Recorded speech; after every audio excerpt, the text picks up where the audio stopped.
नमस्कार बच्चों, मैं आपकी हिंदी शिक्षिका अहाना हूँ और नोवा लर्न बुक्स, जो माउंट एनलाइटनमेंट इंटरनेशनल की एक इकाई है, के साथ हमारी इस सीखने की यात्रा में आप सभी का एक बार फिर हार्दिक स्वागत करती हूँ।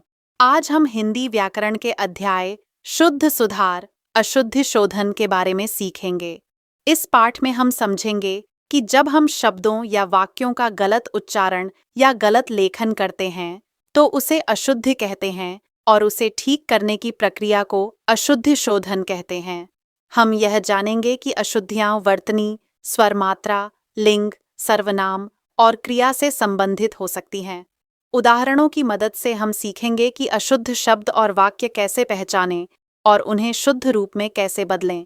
यह अध्याय आपकी शुद्ध लेखन क्षमता और सही उच्चारण को बेहतर बनाएगा। अध्याय 11 भूल सुधार। भूल सुधार मतलब अशुद्धि शोधन। अशुद्धि गलतियां, शोधन सही करना। पापा देखो, आकाश में तारे चमक रहे हैं। तो पापा कहते हैं बेटा वह आकाश नहीं, आकाश होता है।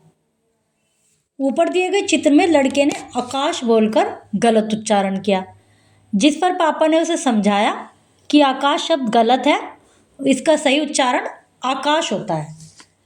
शब्दों या वाक्यों को सही या शुद्ध करने का यही प्रक्रिया अशुद्धि शोधन कहलाती है। वर्तनी लिखते या बोलते समय उसमें स्वर या मात्रा संबंधी अशुद्धि हो जाती है। स्वर मतलब स्वर और मात्रा, स्वर की मात्रा होती है। वाक्यों में लिंग, सर्वनाम, क्रिया, पद, कर्म संबंधी अशुद्धियां हो जाती हैं।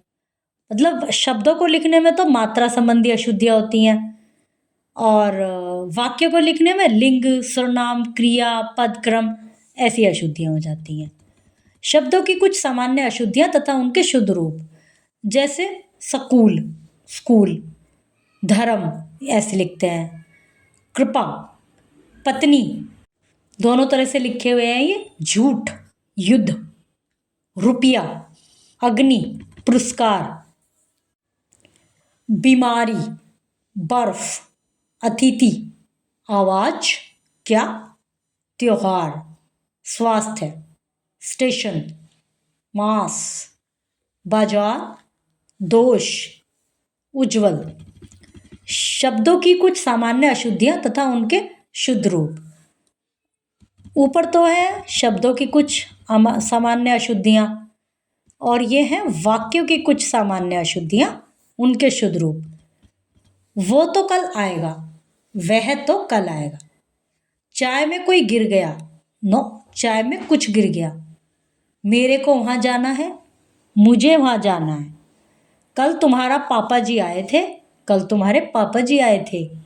वह तेरे को पैसे नहीं देगा, वह तुझे पैसे नहीं देगा। वह जो पुस्तक है वह मेरा है, वह पुस्तक मेरी है। सेब को राम को काट कर खिलाओ, राम को सेब काट कर खिलाओ। यह हमारा वाला घर है, यह हमारा घर है। राम ने नई कपड़ा खरीदी, राम ने नया कपड़ा खरीदा। करण की माँ भारी दुखी है, करण की माँ बहुत दुखी है। एक बार फिर दोहराएं। शब्दों या वाक्य को सही या शुद्ध करने की प्रक्रिया अशुद्धि शोधन कहलाती है। वर्तनी या कोई शब्द लिखते समय उसमें स्वर या मात्रा संबंधी अशुद्धि होती है। वाक्यों में लिंग, सर्वनाम, क्रिया तथा पद, क्रम संबंधी अशुद्धि होती है। अभी जो हमने पढ़े हैं इसमें देखिए पद क्रम संबंधी अशुद्धि 7th में है।